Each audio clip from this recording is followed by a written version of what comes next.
Thank you all for coming. We're really excited to have this conversation, and thank you to Director Krebs for joining us today. We want to start off with a little look back. You were here last year on this same stage talking about the lessons learned in the 2016 election, but that was right before the midterm elections, of course. So let's talk a little bit about that. How can you characterize the 2018 midterms? How did it go? Well, before I do that, I have three quick things to say. Okay. First off, how about the Nats? Yeah. Happy Howie Kendricks Day. Way to get a crowd on your side. Second, happy National Cybersecurity Awareness Month. And three, thanks to Palo Alto for having me back again. So when I think back to 18, I also look back to 16 and then look forward to 2020, which is just a way of saying, and this is tracking with General Mattis's recent book. He quotes actually President Washington in terms of his leadership style, and he says, to be effective, you have to listen, you have to learn, you have to help, and then you lead. And so when we were going through the 16 preparations, this is before I got here, but my understanding of how it worked was a lot of just listening, trying to understand what the heck's going on out there with state and local election officials. As we got into 2018, we had moved through listening into learning and then actually helping and trying to get our arms around the problem, providing additional technical support, providing information, exercises, things of that nature, and really building trust across the community. And now as we look into 2020, we are in a position that we can lead. And I think we demonstrated that over the summer when we launched a ransomware initiative focusing on voter registration databases. So really what this is all about is learning what the ecosystem for elections look like. And I think the thing that carries the most of the news is the day of experience that the average voter has and the machines that you interface with. But that's really just a small part of the entire election infrastructure ecosystem. There is so much back-end stuff. There's your voter registration database, your voter lookup tools, your election night reporting. There's much, much more within that ecosystem, and so we're really doing a lot of work right now to understand where the risk is in that kind of left to right system of systems and put a bunch of resources against it. So when I saw Louisiana this summer, when I saw Texas this summer, 7 parishes, 23 counties, and I just started doing a little threat modeling and thinking, 2 or 3 weeks out in front of the 2020 election, what would a threat actor do? What would the Iranians do? What would the North Koreans do? What would the Russian business network at the behest of the GRU or FSB do? And we started focusing on these voter registration databases. So we take 18, the successes we had working with all 50 states, and looking forward to 2020 and, okay, how do we prepare for a bad day and make sure everybody's ready to roll? So what are some of the specific advances that the federal government, DHS, and states were doing within the last year leading into 18? Yeah, so earlier this year, we got our 50th state up and running on our Albert sensor, which is our intrusion detection system. It's not going to stop any attacks, but working with the rest of the federal government. And I got to say, General Nakasone and Ann Neuberger at Cyber Command NSA, working with the FBI and the rest of the intelligence community, have been incredible partners and supporters for what we need to do in terms of understanding what the threat actors are doing. But then we can take that information and then push it out to our partners in the state and local community and in the private sector, those vendors. So again, advances, we've gotten the intrusion detection systems out there. We're loading them up with indicators of compromise that we've pulled out of the intelligence community. We've taken a number of voting machines from the various vendors and taken it to one of our labs and done open-ended vulnerability testing. So really trying to understand where the problems are in the systems and help take care of those issues before they get out to the market. Looking forward, I think 2020, the good news is, and I think a lot of the conversation's been about getting some of these antiquated legacy machines out of the system. In 2016, I want to say about 82 to 85% of votes were cast with a paper ballot backup.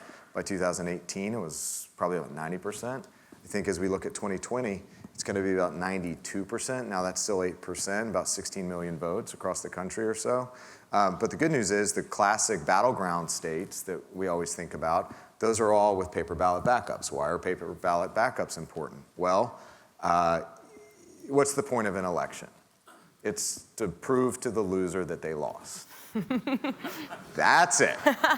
And how do you do that? Well, you need the receipts, right? You want the paper, you want to be able to prove it, demonstrate it tangibly. And so that's why getting to this auditable paper ballot backup process or system is so critically important. So if you detect any anomalies, and that's what we're trying to do with these systems by developing partnerships, go and doing some active threat hunting. When we figure out something might be going wrong, we can roll back the tape and figure out, what the true vote count is. So we're 13 months out from that election next year. Can you give us a sense of how confident are you feeling? Is this going to be a frantic 13 months in your world to get everything ready, or is this going at the pace you'd like to see? Wow. I will take every day, every hour, every minute I can get to make sure we're prepared. But I'll say this, that the state and local partners, all 50 states that we work with, it's been just a really tremendous partnership. 16 was rough, no question about it. Even rolling up through 17 into 18, there were some really challenging times. I think when I came into the department in 2017, March of 17, the number of letters that we were getting from state legislators, from state officials, it was more like hate mail. I mean, it was like, how dare you declare this critical infrastructure? How dare you try to take over? I tell you what, that's the last thing in the world that I want anything to do with. The rest of the federal government wants to do is take over federal elections. It's Article 1, Section 4 of the Constitution. That's how it works. But now, even a year later, the letters I was getting, like, don't you dare remove that critical infrastructure designation. Don't you dare scale back your...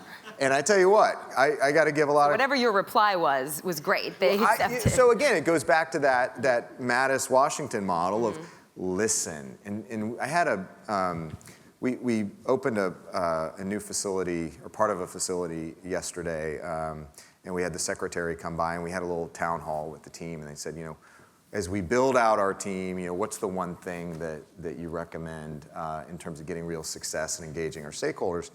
And again, it goes back to the Mattis, Washington. Just listen, figure out what their problems are. Don't roll up with here's your solution, you need to apply it. No, figure out what the problems are and help them. So again, looking forward to 2020. I do think it's going to be active. I think the Russians are going to be active. I think the Iranians are going to be in play. The Chinese, anybody that's got some sort of bone to pick with us or wants to achieve some sort of policy objective is probably going to get in the game. But I also think the most active space is probably going to be in the information operations, the influence operations space. I think it's low cost, it's low risk, potentially high impact. Attacking critical infrastructure, attacking these voting machines, it requires some technical competency to do it successfully at scale. Is hard, and odds are we'd be able to pick up on any sort of activity. Now, you then have to think back to what are their actual objectives. Are their objectives technical or are they psychological? When you look back to 16, what were they doing in the voter registration database in Illinois? Was it just to kind of pop up their heads and say, hi, we're here? Sending a message. Yeah, or was it to actually disrupt a system? So, but that's the thing. We have to think through all of these potential outcomes. We have to drill these issues with our state and local partners. We've had 2 national level, effectively, exercises, tabletop the vote, we called it. And we work state level exercises almost every week. So we're ready. We're going to take every day that we can. But again, the outcome is not 100% security. I think anybody in this room knows that that's just not an achievable outcome. What we want is resilience in the voting system. And what do I mean by that?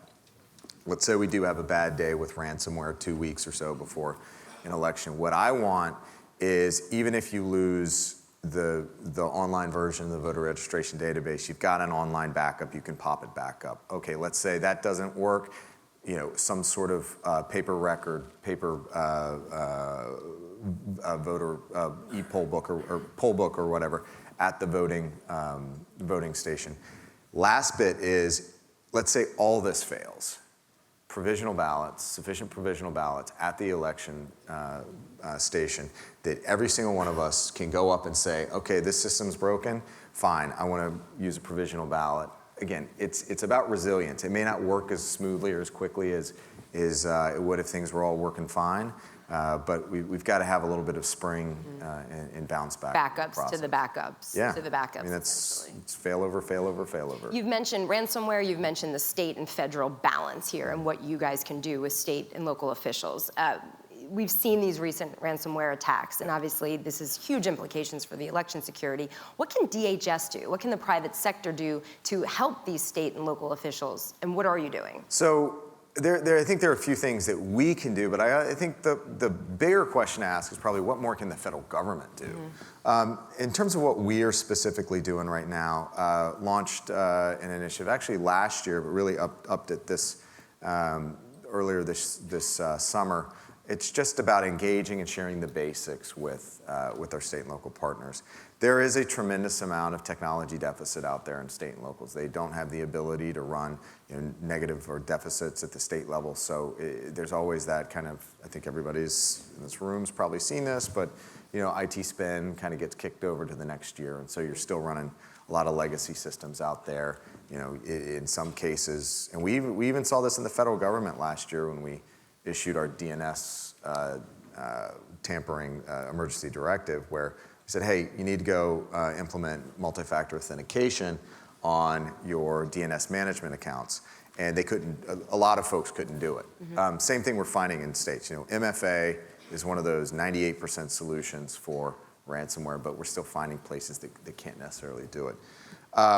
So again, pushing these best practices out, working with the private sector, say what more can you do to push assistance out in the field. But then again, saying, hey, you're going to have a bad day, so be ready. Have that offline backup.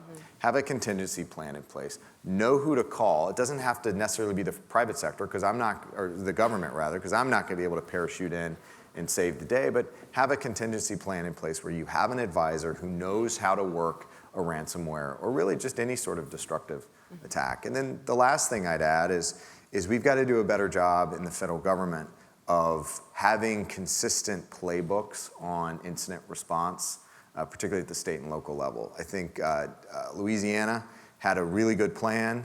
They have ESF, Emergency Support Function 17, for a cybersecurity incident. They had the plan, they knew who to call, they pulled in the National Guard. Texas, same thing, 23 counties, boom, called in the National Guard. They were able to support, they had private sector partners there. I had my team down there. I think there's some best practices that we need to distill down from the summer's ransomware events, and then be able to push those best practices and help other states get into incident response, disaster response. How big of a range are you seeing in terms of the states that are doing best practices and the states that still have a lot of work to do? I mean, is it a very big difference, and what are you all doing to try and narrow that gap? I mean, I think it's just like any other community, any other segment or sector. Federal government, there are agencies that are doing well, some that aren't. States that are doing well, some that aren't.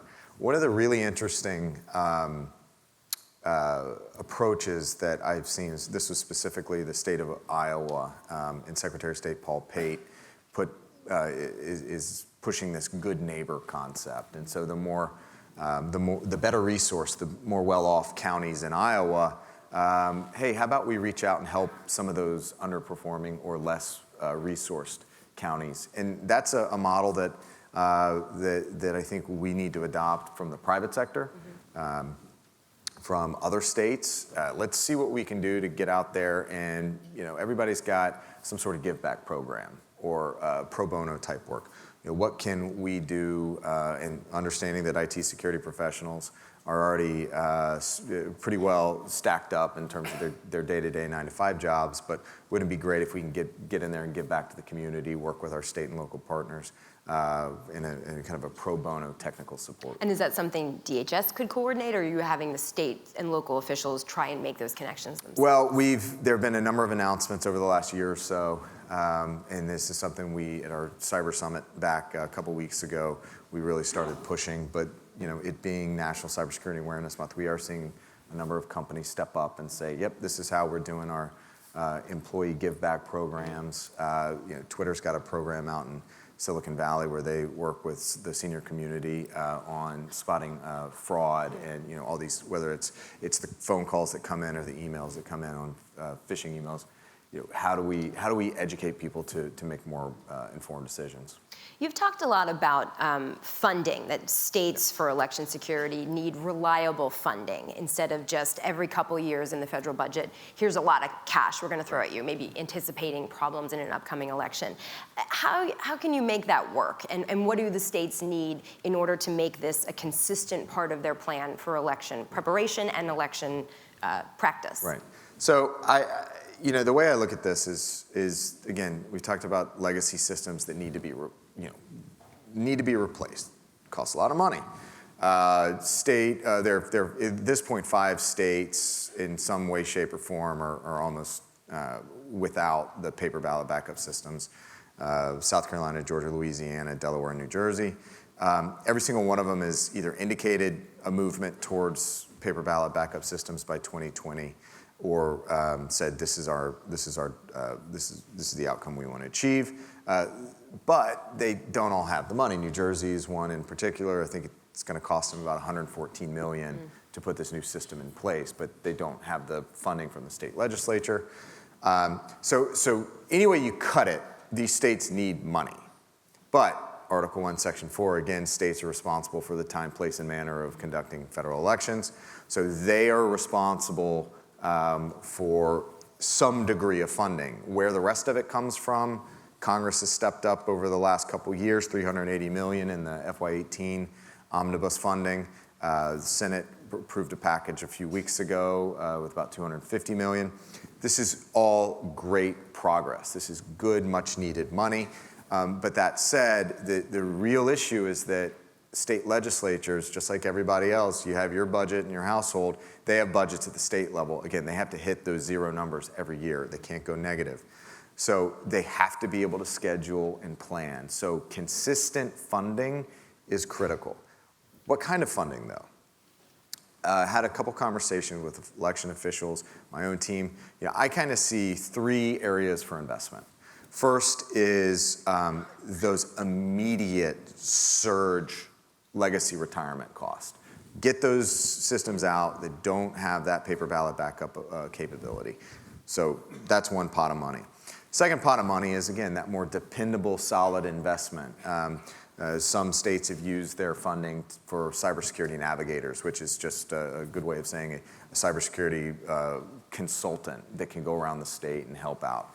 They've got to pay them somehow. These salaries are recurring annual costs. So again, need to be able to budget on your FTE, your salaries and benefits. And then I think there's a third pot of money where we need to be thinking about the next generation of technology or how we do pilot programs. So there's an innovation bucket where some states don't have the capability yet to do something along the lines of a risk limiting audit. So how about we make available some, whether it's at the state level, the federal level, or whatever, make available some funding so that states can test out a couple concepts for risk limiting audit. So again, three buckets that I think would cover the waterfront. Great. So I'm a political reporter, so I could talk about election security for the next 2 hours, but I think you all might want to hear some more on the technical side of cybersecurity too. So when you shift into cloud security. Yep. How do you get businesses or federal agencies or other government, going down to the state and local level, to understand what new security requirements are needed right now? And that if you're outsourcing some of this technology to some of the big companies, that you're not outsourcing risk as well. What is the balance that you approach to that? Oof. Yeah, this is the active conversation, and the pendulum keeps swinging back and forth between owning risk, and now organizations are trying to shift risk over to the cloud security or the cloud providers.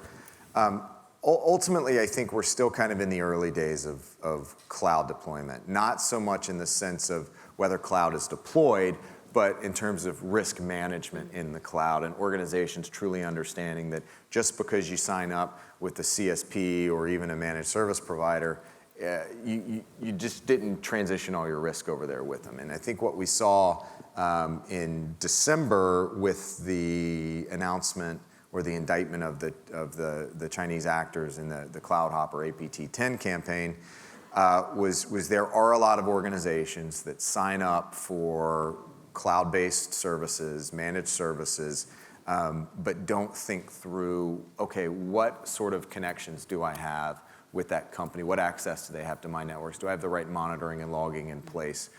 So there is still a lot more I think we have to do in terms of just basic practices in terms of outsourcing services and capabilities. I'm also taking this from a federal government perspective. As we move more agencies into the cloud, what additional capabilities could that give me from a securing the .gov perspective? You know, we have a historical approach of deploying sensors and clients out on actual hardware and you know, somewhere in the technical stack. We've got to think a little bit differently as we transition into the cloud. I'm losing visibility as more agencies go into the cloud. More things are being virtualized, more things are being encrypted. What is the, you know, is some of these browsers go to DNS over HTTPS? What sort of visibility am I going to lose? So we need to, again, be thinking, all right, how do I take some of my legacy capabilities or the outcomes I'm trying to achieve through an intrusion prevention system, DNS filtering, email filtering? How do I actually flip it over into the other side where I'm sitting in the stack or in the cloud? And you know, what is, rather than the client or device here, I've got a line of code that's sitting in whatever G Suite or O365, and I've now got that capability that I lost, I've got it back because I'm working more closely with the cloud service provider. The federal government is not exactly known as the most nimble or cutting edge, being on the, you know, right. tip of the spear when it comes to technology and implementing new things. But your agency has overseen a number of different government cybersecurity programs. How are you evolving to account for new cloud-based technology and other pilot technology programs that are coming out? How can you get at the forefront of this? So we've got, you know, I released earlier, well, at the tail end of the summer, our strategic intent document, which is basically our strategy, but it's a very tight package, 13 pages, lays out a series of principles, a couple goals, and then some operational priorities. The goals are pretty simple. There's two of them. Defend today, secure tomorrow. What does that mean? Defend today, it's we've got to continue to clean up the ecosystem based on the things we know about today's actors, today's legacy equipment, today's deployments.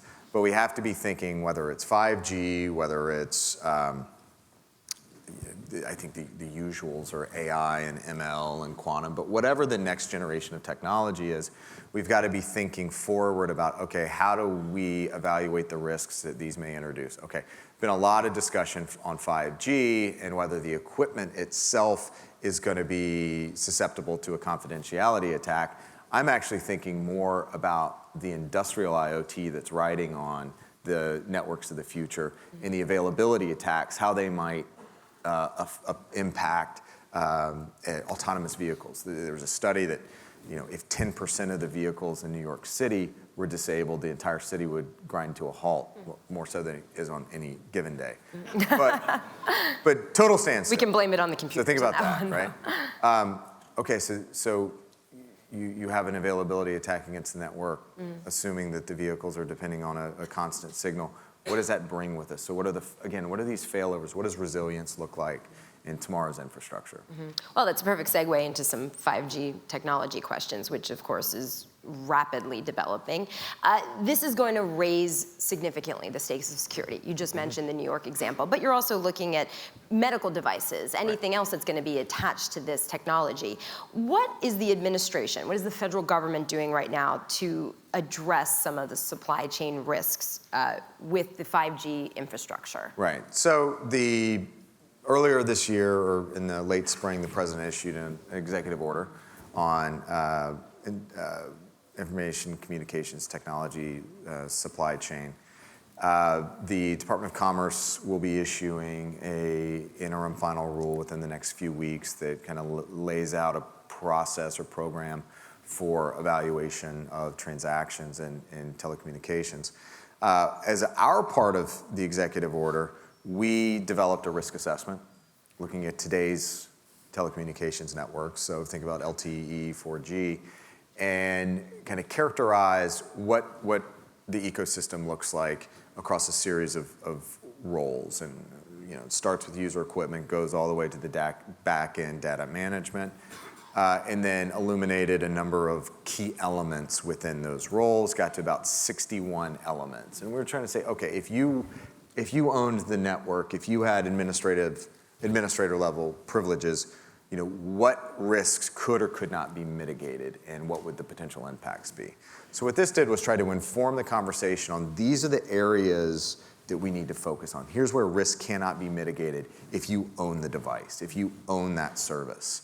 And then that allows us to put a lot more focus on, okay, who are the players in this space?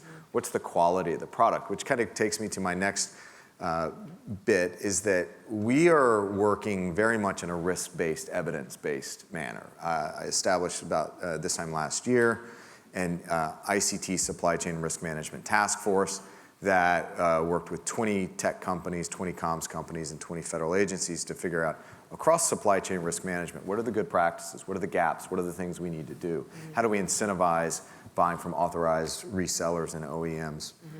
And so again, it's trying to get a quality level or consistent level of practice across industry. But the biggest thing, I think, again, going back to this risk-based approach, the biggest advancement I think we've had in the last 2 years was the framework or process that we have developed and are implementing as we issued the Kaspersky Labs Antivirus Binding Operational Directive in 2017. Basically, that said you got 90 days, 30 days to figure out what you got, 30 days to pull out to put together a plan to rip Kaspersky AV out of your systems for the 99 agencies in the federal government, civilian federal government. In the last 30 days to actually pull that process off and put a replacement AV in there. But we did this in a way that it was novel, but at the same time, there was due process involved. I don't want to be in a position where I'm doing a binding operational directive for KL and then the next KL and then the KL after that. Again, I need a process that I can help procurement officials evaluate risk, and so they can stop the next bad deployment before they even get to the procurement phase. And so it really hinges on 3 key elements. The first is actual technical assessment of the product or service itself. So what is the thing? What does it have access to? What is the quality of its engineering? Where does it send information back to? All those sorts of technical evaluations. So whether it's 5G and Huawei, I can go look at the Huawei Oversight Board report out of the UK that has a pretty damning evaluation of the quality of the engineering of the security engineering of Huawei products. Finite State issued a report a couple weeks ago or a month or so ago about the quality of the firmware engineering, literally credentials hard-coded into the box. These are things that, for me, it's not, I don't even have to get to my second and third level assessments, the second being the legal assessment. What's the regime within which the company operates? Is there an intelligence law like you see in China, the SORM law like you see in Russia that compels access to the data that's brought back to the country? And then the third, and then what is the rule of law? Is there judicial review? I worked for a company before coming into government that sued the federal government because of a request for data access. Took it all the way to the Supreme Court. Congress said, hey, maybe we should issue some clarifying legislation here. When's the last time you heard a company in China suing the Chinese government? Right. Or the Russian government? It doesn't happen. So the third test or the third assessment is what's the relationship between the company and the country or the intelligence services. So again, I look at these 3 assessments. They're not necessarily independent, but it comes up with a sum. But I try to kick things out as soon as I can on the technical piece. It's just like when the Supreme Court takes on a case. They try to kick it out on an administrative matter rather than actually get to the constitutional substantive issue. No, if I can look at a technical piece and say this thing's wide open for attack from not just China, but Russia, North Korea, Iran, the 400-pound fat guy, everybody could pop this box and exploit it, then I don't even have to worry about whether the country has a relationship with the intelligence service. And I think so much of this, especially with China and Huawei, has been very much tied up in politics, at least Yes. the way my industry, the media has been framing this over the last 2 years and the way the president has been asked about this. But I think you're saying you don't even have to get to the politics, you're just looking at the security of the system. Risk-based, evidence-based, that's our approach. It's repeatable, it's defensible when we go international and talk to our partners. We socialized our concept and risk assessment framework, and we think it's a good way to take care of some of these future risk issues. I think we're getting close to our time here. Unfortunately, that flew by. But I always like to do, when we're doing interviews on tape, we have the freedom of tape, so we'll ask you, what's one thing we didn't get to that you would like to leave the audience with today? Oh boy. I've got 5 charts here. So I issued my 5 priorities this summer. The thing I don't think we've really touched on is industrial control systems. So when you combine that with 5G, I think this is where the ones and zeros really matter from a life safety perspective. We've done a great job in the IT security community over the last 15 years getting a mature conversation. Yes, there's a lot more work to do. It's the ICS space, the operational technology space, that from a security and safety perspective has to catch up. When you look at the market leaders in OT and ICS security, they tend to be about 3 to 4 years old. There's obviously a lot of maturity that we have to, we need to try to achieve here. Great. I have to say, you are remarkably awake, given that you were up very late last night watching baseball. So I'm sure many of you were too. So thank you so much, Director Krebs, for coming. Thank you all for coming and listening too.